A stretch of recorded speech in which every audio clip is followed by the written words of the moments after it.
There is no denying the monolithic success that Genshin Impact is. I have been covering the monthly statistics for Gacha games for the last 4 months now, and the combined global earnings for Genshin have kept it at the #1 spot with the single exception of 1 month this entire year, and it stands to reason as to why that is. But disregarding our personal opinions on the game, were you aware that there is actually a Gacha game available right now that makes more money in its country of origin than Genshin?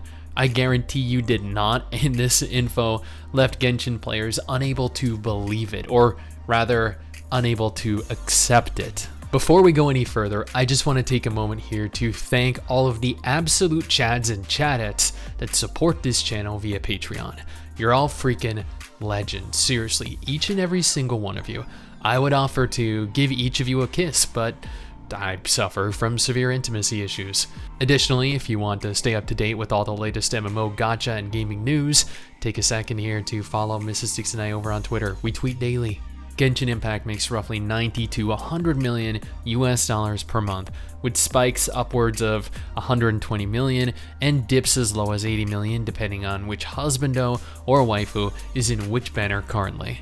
Roughly 25 to 30% of those monthly earnings, on average, are from within China, where the game originates from. As an example, last month Genshin made $35 million within China, with millions of players and millions of downloads. But it was actually outperformed by a Japanese title that nobody ever expected to be as popular as it is, Uma Musume, the horse waifu game. Uma Musume is not a new release. Before we go jumping to conclusions that the only reason that it's making so much money is because it just released. On the contrary, it released way back in February 2021, a year and a half ago, and within Japan alone, with a fraction of Genshin Impact's player base, its reach, its funding, somehow continues to make more money than it, bringing in $42 million over the last month, $7 million more than Genshin within China. Genshin players have been unable to rationalize how this is possible,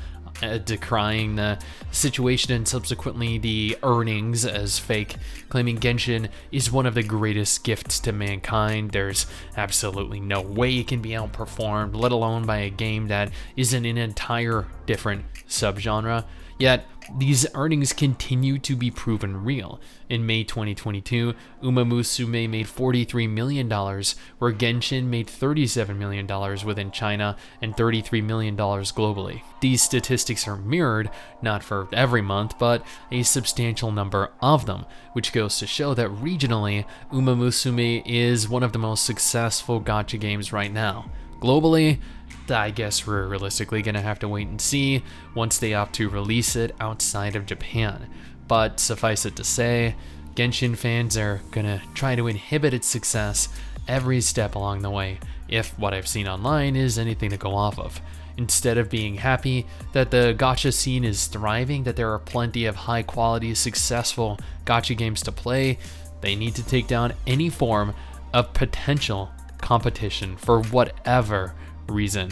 Now, if you're interested in playing something new, I just covered what is arguably one of the best gacha that I have played this year. Or, alternatively, here's a list of gacha games confirmed to be releasing this month.